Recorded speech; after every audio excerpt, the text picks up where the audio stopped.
Keputihan adalah kondisi yang normal yang dialami oleh setiap wanita. Akan tetapi, ada beberapa jenis keputihan yang patut diwaspadai karena bisa menandakan adanya infeksi atau peradangan. Halo sahabat sehat, jumpa lagi bersama saya Suster Mei. Salam sehat selalu. Di video kali ini kita akan membahas tentang keputihan dan bagaimana cara efektif mengatasinya.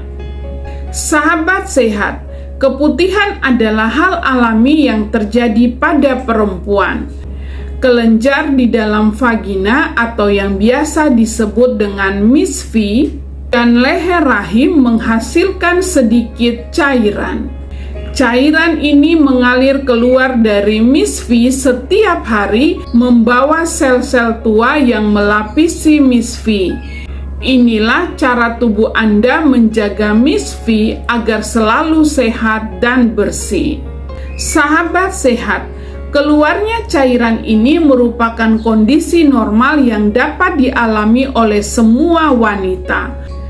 Keputihan berfungsi melembabkan dan membersihkan misfi sekaligus melindunginya dari infeksi. Keputihan biasanya bening atau seperti susu dan tidak berbau. Warna dan ketebalan debit berubah dengan siklus bulanan Anda. Keluarnya cairan lebih kental saat Anda berovulasi atau saat salah satu ovarium melepaskan sel telur, saat menyusui, atau saat Anda bersemangat secara seksual. Keputihan adalah cairan atau lendir misfi yang dihasilkan di luar masa haid. Keputihan bisa memiliki tekstur dan warna yang berbeda. Kondisi ini umumnya tidak mengkhawatirkan, akan tetapi ada beberapa jenis keputihan yang patut diwaspadai karena bisa menandakan adanya infeksi atau peradangan. Sahabat sehat, berikut adalah sejumlah perbedaan jenis keputihan normal dan keputihan tidak normal atau berbahaya yang menjadi gejala penyakit tertentu. Keputihan normal biasanya tidak berbau tajam dan memiliki warna putih atau bening. Teksturnya tebal, lengket atau berlendir, licin, dan basah. Banyaknya volume keputihan ini bisa bervariasi. Biasanya keputihan menjadi lebih deras saat masa kehamilan atau menggunakan alat kontrasepsi.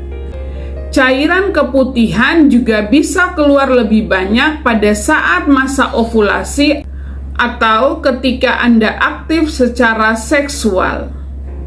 Yang berikutnya adalah jenis keputihan abnormal atau tidak normal. Sahabat sehat, ada beberapa jenis keputihan tidak normal yang harus diwaspadai. Jenis keputihan tidak normal biasanya menandakan adanya infeksi atau peradangan di area kewanitaan. Berikut adalah sejumlah karakteristik dari keputihan yang tidak normal. Yang pertama, keputihan yang berbau amis. Jenis keputihan yang berbau amis biasanya merupakan gejala keputihan karena infeksi vaginosis bakterialis. Infeksi ini bukan merupakan jenis penyakit menular seksual atau PMS, namun wanita yang terjangkit vaginosis bakterialis ini memiliki resiko lebih tinggi terkena PMS, misalnya chlamydia. Selain itu, warna keputihan juga bisa berubah menjadi lebih putih keabuan, lebih tipis, dan lebih cair. Keputihan jenis ini juga tidak disertai rasa nyeri dan gatal. Meski demikian, sekitar 50% wanita yang terinfeksi masalah ini tidak memiliki gejala. Yang kedua, keputihan menggumpal. Jenis keputihan yang tebal, putih, dan menggumpal dapat menandakan adanya infeksi jamur. Kondisi ini biasanya tidak memiliki aroma yang menyengat, tapi dapat menimbulkan gatal dan iritasi di area misfi. Selain itu, penderitanya juga dapat merasakan nyeri dan perih hingga nyeri saat buang air kecil atau berhubungan seksual. Yang ketiga, keputihan berwarna kehijauan, kuning, dan berbuih. Jenis keputihan berwarna putih keabuan, kuning, atau kehijauan dapat menandakan adanya infeksi parasit Trichomoniasis vaginalis. Trichomoniasis termasuk penyakit menular seksual dan bisa berkembang tanpa adanya gejala. Gejala trichomoniasis seringkali memiliki kemiripan dengan penyakit menular seksual lainnya. Oleh karena itu, diperlukan adanya pemeriksaan laboratorium untuk memastikannya. Gejala lain yang mungkin muncul pada jenis keputihan akibat infeksi trichomoniasis ini adalah berbuih, lebih deras dari biasanya, dapat berbau amis, terdapat pembengkakan dan gatal di sekitar area misfi hingga bagian paha dalam, terasa sakit dan tidak nyaman saat berkemih atau berhubungan seksual. Yang keempat, keputihan disertai rasa sakit di area panggul dan perdarahan. Sahabat sehat, keputihan yang diiringi nyeri di area panggul atau perdarahan dapat mengindikasikan adanya infeksi klamidia atau penyakit gonore atau yang biasa disebut kencing nanah. Klamidia atau gonore merupakan infeksi menular seksual akibat bakteri. Kedua penyakit ini dapat menimbulkan gejala keputihan berwarna kuning atau kehijauan, berbau tidak sedap, sakit saat buang air kecil, dan perdarahan di luar masa haid atau setelah berhubungan seksual. Yang kelima, keputihan disertai lepuhan atau rasa nyeri. Sahabat sehat, jenis keputihan yang disertai adanya luka lepuh dan rasa nyeri dapat menandakan gejala herpes genitalia.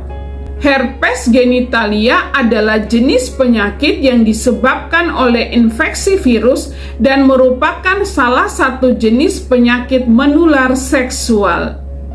Gejala lain dari herpes genitalia ini adalah bisul kecil kemerahan di sekitar kelamin, anus, paha, atau bokong. Rasa gatal, geli, dan panas di sekitar kelamin. Rasa sakit saat berkemih. Keputihan yang tidak biasa. Sahabat sehat, keputihan normal merupakan kondisi wajar yang tidak bisa dicegah dan tidak mengganggu kesehatan. Sementara itu, jenis keputihan abnormal karena infeksi harus ditangani oleh dokter sesuai dengan penyebabnya. Sahabat sehat, ada beberapa hal yang harus diperhatikan untuk menjaga area misfi dan mencegah terjadinya keputihan karena infeksi. Yang pertama, selalu menjaga kebersihan area kewanitaan. Yang kedua, mengganti celana dalam secara rutin. Yang ketiga, menggunakan air dan sabun berbahan ringan untuk membersihkan misfi secara lembut. Yang keempat, jangan menggunakan sabun atau gel yang mengandung parfum. Yang kelima, keringkan area misfi setelah berkemih atau buang air besar.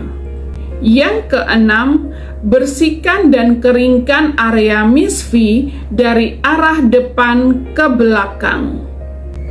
Yang ketujuh, menggunakan celana dalam berbahan katun dan tidak ketat.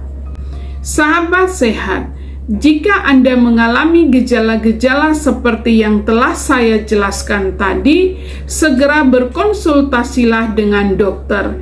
Jangan melakukan pengobatan sendiri, karena penyebab keputihan ini bermacam-macam. Pengobatan yang diberikan harus disesuaikan dengan penyebab masalah keputihan. Oleh sebab itu, Anda harus berkonsultasi dengan dokter agar dilakukan pemeriksaan lengkap untuk menentukan penyebab dari keputihan yang Anda alami.